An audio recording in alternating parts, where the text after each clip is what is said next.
Welcome into the Fourth and Long podcast. Today is Tuesday, August 30th. My name is Nathan Young, and I'm here with my co-host Paul Collins. Paul, how we doing today, man? Doing pretty good, man. Happy to be back for another episode of the podcast. Absolutely, absolutely. And before we get into anything, I think we should start with the news that came out about Brian Robinson. I'm sure you all have heard he was shot in a robbery in Washington D.C. And I think we get in our heads about fantasy and the importance, but a lot of times, these are guys' lives, stuff like that. So, make sure you give prayers for him and hope he gets better. Absolutely, man. At the end of the day, this is someone's son.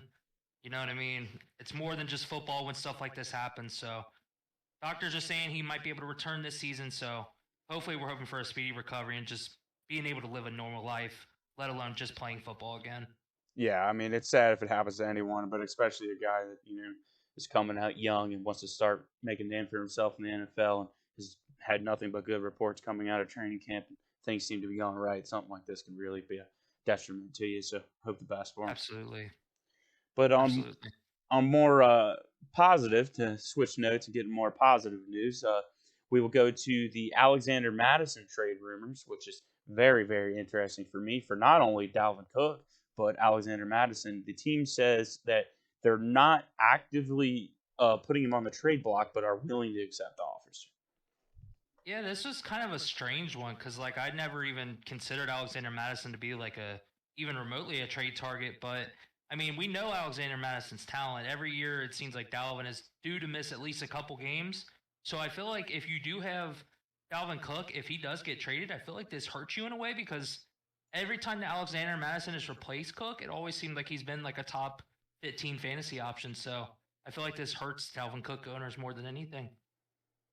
Yeah, absolutely. I mean, you always draft like you own Dalvin Cook in a lot of leagues, and you're always looking to get Madison in the back end because Yeah. you're kind of saying to yourself, I'm not drafting just Dalvin Cook. I'm drafting the Minnesota running back, whatever it is throughout the year, and him leaving can be a detriment to that. But at the same time, I do believe he's a really talented running back, and that's why he can produce 15 points every time Dalvin Cook is Yeah. out. So, you know, I mean, if you had Dalvin Cook and you have Alexander Madison, and he gets traded to a team to be the RB1, you could potentially get two RB1s in the beginning of the season just by drafting the handcuffs. Yeah. So I think it's always smart because, like, when you're drafting Dalvin, I feel like it's always an investment to take Madison. I feel like he's the one handcuff, probably like the number one handcuff, the draft in fantasy. So yeah, I agree with you saying.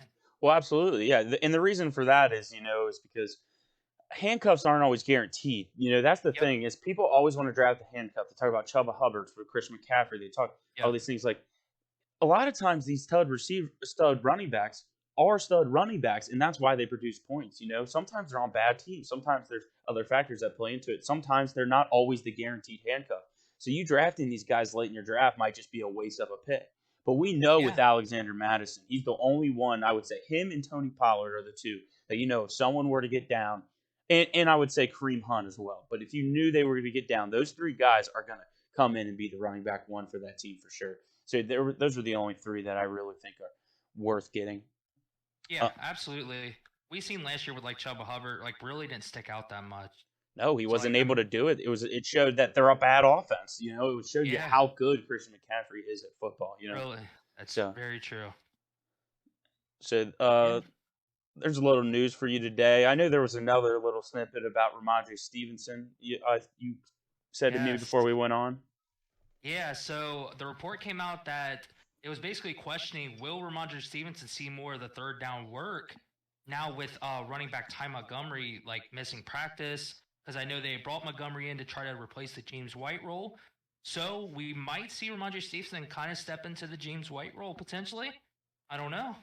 It's definitely worth a wait on fire, and I'm definitely on board with Ramondre Stevenson. You know this. He's my guy this year. Yeah, absolutely. I mean, I think we all know that. You'll know a lot more coming up later in the episode as we go into your bus picks. So, Yeah, absolutely.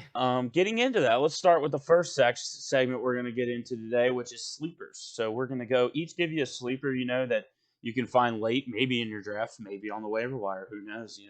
We'll Yeah. find out here soon. So, Paul, go ahead and give your first sleeper for the people and tell us why you think that drafting him late or picking him off the waiver wire is the best move this year for your fantasy team. Absolutely. So this is a guy that I personally drafted in the fourth and long league, late in the draft. My first sleeper I have is wide receiver Rondell Moore for the Arizona Cardinals. Now we all know DeAndre Hopkins being suspended 6 games. I feel like there's an early opportunity for Moore to be more involved in this offense because when you look at the wide receivers they brought in Hollywood Brown. We've seen Hollywood Brown. He's never been able to consistently stay healthy. He's missed games in his early career. So this team doesn't have a true wide receiver one yet, and who knows? It more than likely will be Marquise Brown. But when you had the first 6 weeks with no DeAndre Hopkins, I feel like it's worth a shot to take Rondell Moore. He's currently going in the very end of the 13th, early 14th round. I mean, that's just a free pick, and I feel like the talent's there with Rondell Moore to produce. So it's one of those things where you're not going to start him week 1. But we're going to definitely know within the first 3 weeks how involved Rondell Moore will be with this offense. Yeah, absolutely. And again, he falls in that. If you're talking statistically, he falls in that range of the second-year wide receiver. You'll hear us say this throughout the whole year, but the second-year receiver is the breakout receiver. It is throughout history shown that most receivers break out the studs in their second year. And I mean, he was rookie last year, had DeAndre Hopkins in front of him, didn't see as many opportunities. I think they should have probably gave him because I think he's a very talented wide receiver. Very talented. Yes. Very talented. So we'll see. First 6 weeks, everyone keeps saying Hollywood Brown, but I mean, Rondell Moore coming in his second year could easily take the number 1 role. I don't think Hollywood Brown has established anything in the NFL to say that he's a good receiver in the NFL, but I don't think he demands targets. I think he's going to have to earn them just like Rondell Moore, and Rondell Moore has another year in the system, so who knows, Yeah, 100%. Yeah. So going into that, I will lead into my sleeper, which is a kind of deep sleeper and undrafted second-year wide receiver, again hitting threshold that we want, is Nico Collins for the Houston Texans. And the reason why I picked Nico is because he is going so low. I mean, you're taking him off the waiver wire, for a first couple week hope that he breaks out. And the reason why I love Nico so much is because I actually believe in Davis Mills, not as a all-star quarterback, but I think he's a good quarterback in the NFL. I know based off statistics that he was the best rookie quarterback last season. If you look at just based off statistics, he was the number 1 rookie quarterback going from last year. And I think a lot of people underrate him for this. And, Brandon Cooks is getting old. He's an older receiver, and the offense was terrible last year, and Brandon Cooks was still able to produce value for that team. That's why he's getting drafted in the 6th round, I believe, this year. And I think a lot of this workload is going to be passed off to Nico Collins. I think that's the future plan for the team. And him and John Mechie, but Mechie is still coming off of injuries, isn't 100%. So I think this is the year for Nico Collins, and I think that Davis Mills is a decent quarterback that can provide him value, and I think he'll take it from Brandon Cooks. Yeah, I mean, I like that because just the aspect of it's literally free. It costs nothing. You can pick him off the waiver wire if you've already drafted. And definitely in home leagues, he's never even going to get remotely drafted. And I feel like this Texans offense is going to be a little bit better than what we think. Now with the emergence of Dameon Pierce, like you said, Brandon Cooks, and then I think Nico Collins is going to be a sneaky ad late in the year, and I like this sleeper pick from you. Yeah, I mean, again, it works out if he's a wide receiver 2. This isn't a guy you need to be your wide receiver 1. He's getting drafted for nothing. Yeah. So, I mean, 100%. Snag him late in your draft and hope he gets to that every week flex or wide receiver 2 range. So, all right. So there were our sleepers. We'll do a poll later on Twitter to see who you like better. For the fans, but we'll move on to our value picks next. Yeah. Okay. So my first value pick that I have, he's going in the end of the 8th, the early 9th round, and this value pick just makes too much sense to me. Wide receiver for the Green Bay Packers, Allen Lazard. Last year, he was an efficiency machine. Here's a crazy stat. He had the 6th highest QB rating when he was targeted, 132.8, and he had the fifth most fantasy points per target. And in those final 5 games, he scored 5 touchdowns and finished a top 24 receiver 4 out of those 5 weeks. Now, just going off that alone, I feel like barring injury, how can this guy not be a value in the draft going in the ninth round? I mean, he's the number one target for Green Bay. Green Bay desperately needs a wide receiver one to step up, help Aaron Rodgers out. With all these old guys around him, Randall Cobb, Sammy Watkins, I don't think they'll be a factor. Like I said, barring injury, how can Alan Lazard not produce this year? I just don't see it. I don't see a world where he doesn't produce, barring injury. I mean, I'm 100% with you with this.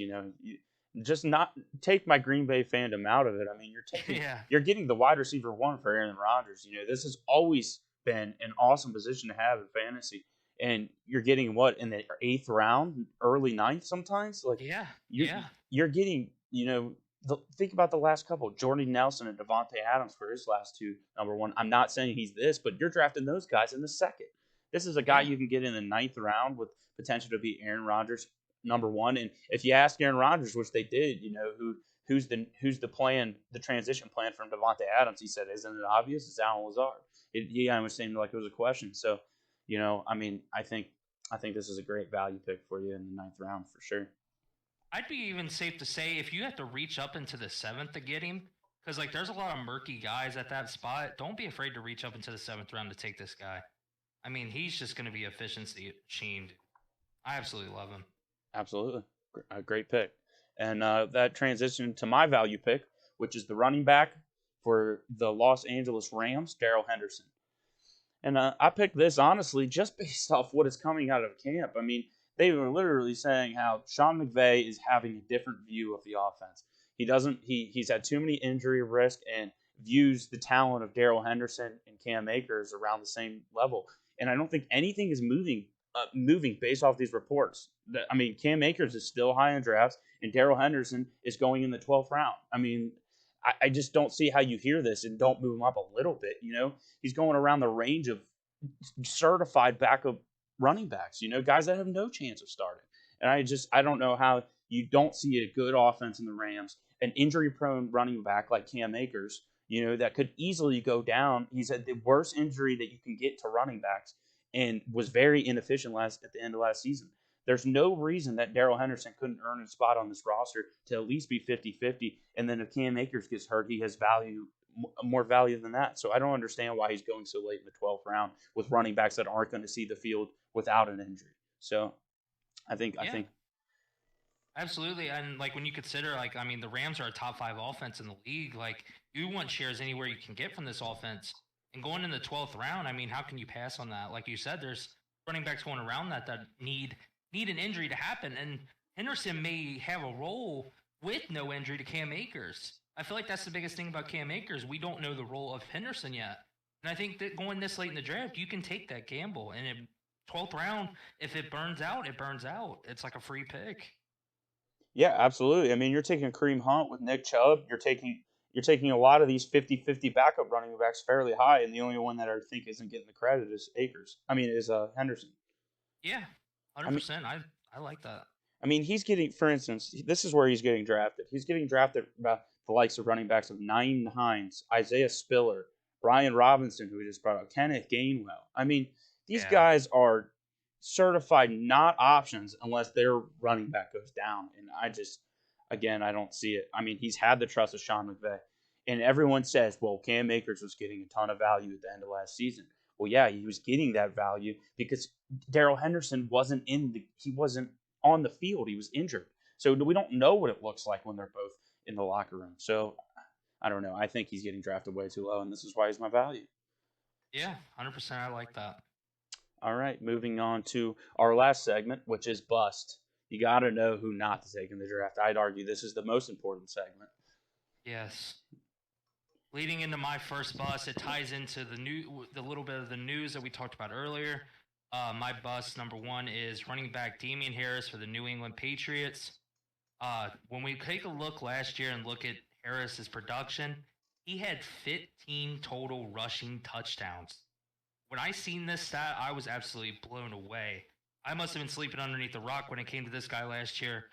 I think if you were a betting man, he is due for natural negative TD regression. There's no way he keeps that up again. and he offers little to nothing in the passing game. What I talked about earlier, they're already talking about Ramondre Stevenson emerging as the third down back, or the third down role, I should say, the passing down work, what James White kind of did. And overall, I think you're just going to be very disappointed week to week if you end up drafting Damien Harris just early. He's going in the late sixth, early seventh. And I think at that point, you're still drafting starters. So if you draft Damien Harris, more than likely he's going to be a starter in your starting lineup, especially if you take an early running back like a not Josh Jacobs, J.K. Dobbins that is questionable for week one. Don't put yourself in a position to where you have to start Damien Harris week one, because I feel you will be disappointed.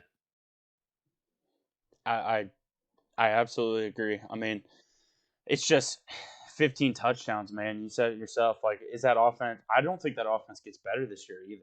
I think Right. that's part of it. Is I don't. I know Mac Jones in his second year, but everything coming out, you lose your offensive coordinator for the last how many years? 15. I mean, I don't not 15, but that seems forever and has led you to so much success. And they said they're changing around their entire philosophy of running the ball, and I just Ramondre Stevenson news is up, Damian Harris news is down, and 15 touchdowns last season. It's just impossible to repeat if you're not the number one running back getting all of the carries. So I agree with that pick.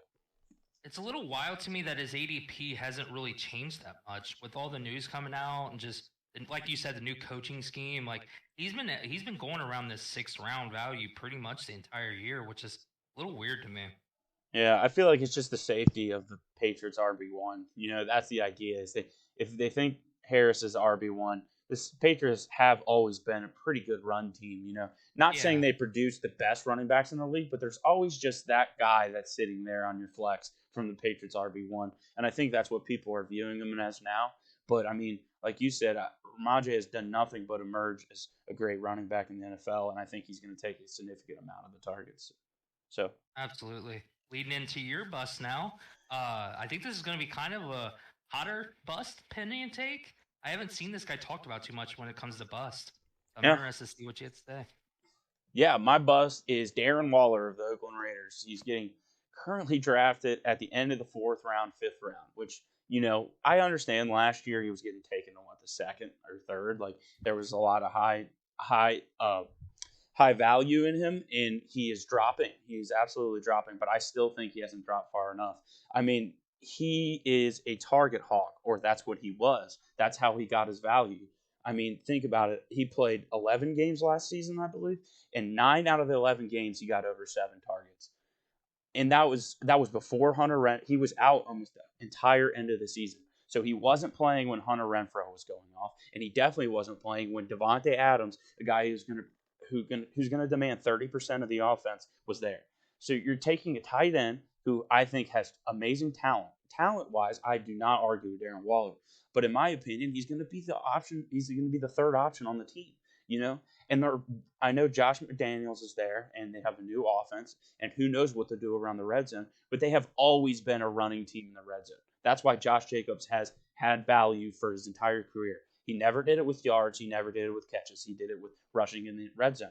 So you're not only taking away a significant amount of his targets with Hunter Renfrow and Devontae Adams being active, but you're also taking away his touchdown opportunities because Devontae Adams not only is a touchdown receiver, but Josh Jacobs has a significant value in the red zone, and they've scored a lot with it. So I don't know, man. I think he's a great option for the Raiders, and I think their team is better when he's on the field. But for fantasy, I just don't see how he gets there this year. There's only one ball on that team, and you have to throw to these PPR machines in Devontae Adams and Hunter Renfrow. And I just think Waller is the odd man out and doesn't have as great of a season as he's getting drafted right now. I mean that's a very very compelling argument. I'm not gonna lie. When you bring a guy in like Devonte Adams, we've always talked about we like those guys that demand the targets. Adams is just one of those guys that steps onto the field and he demands targets as well as targets in the red zone. And I feel like that's where Waller kind of thrived a little bit more too.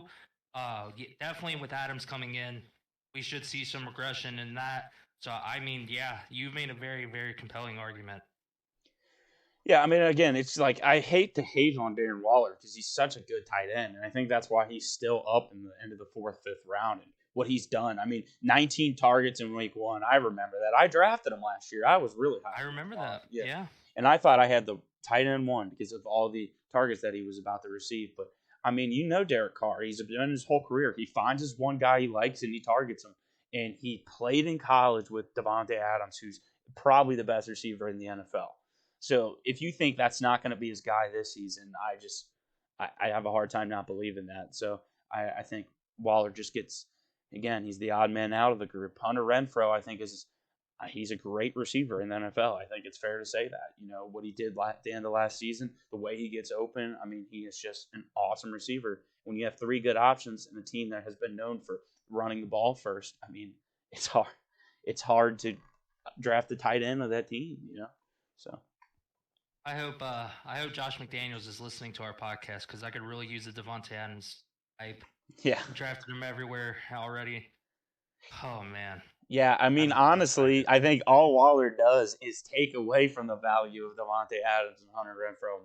My opinion, like, if he was going, don't trust me. If Waller was going late in the 7th or something, I would still be taking him. I think he does have a role in this offense. But you were taking him in spots where there's some great receivers such as Courtland Sutton, Mike Williams. Like you're taking Waller in a spot where you need him to be a premium tight end, and I just don't believe he produces that this year. So yeah, I agree.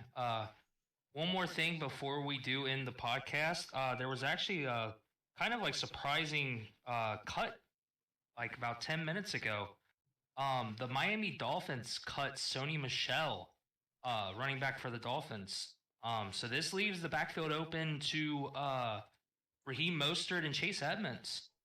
So I feel like, I mean, this is pretty interesting if you talk about Raheem Mostert. I feel like we were all pretty high on Chase Edmonds with the opportunity and everything, but is Raheem Mostert a guy maybe you look to pick up and see how it plays out week 1? Now with no Sony Michel in the mix? Yeah, I mean, I think I've always been a fan of Chase Edmonds this offseason. He was actually a debate for me to whether to put him as a value pick because I just think he's going to be the pass catcher on that team, and I think Tua will look into him for the dump offs. But I mean, Raheem Mostert has insane speed. There's a reason that Kyle Shanahan loved him when he was on the 49ers. It's the same system that's going to be implemented for the Dolphins. And I mean, they've always used 2 running backs plus. They're very good at mixing and match their running backs and making them successful. So I don't think it's a problem to draft both of these guys at the end of your draft and hope one of them hits because they're going. I mean, Raheem Mostert's pretty much going for free right now. So it's like, what do you're not wasting anything based off this. I think it's better than drafting again a guy that you're hoping that the running back one gets injured. Don't draft a handcuff. Draft one of these guys has potential week 1 to show you that the reports were wrong in the offseason. Well, I like that answer, and I just went and snagged him in our league. Oh. So we will see. We will see. Wow. Not taking his duties to full effect. That's depressing. I literally snagged him as soon as the news broke. And as the Chase Edmonds owner, it's oh my God, we play week 1 too. Yeah, we'll see. You want to both start him in your flex and say whatever? just both log him in the flex.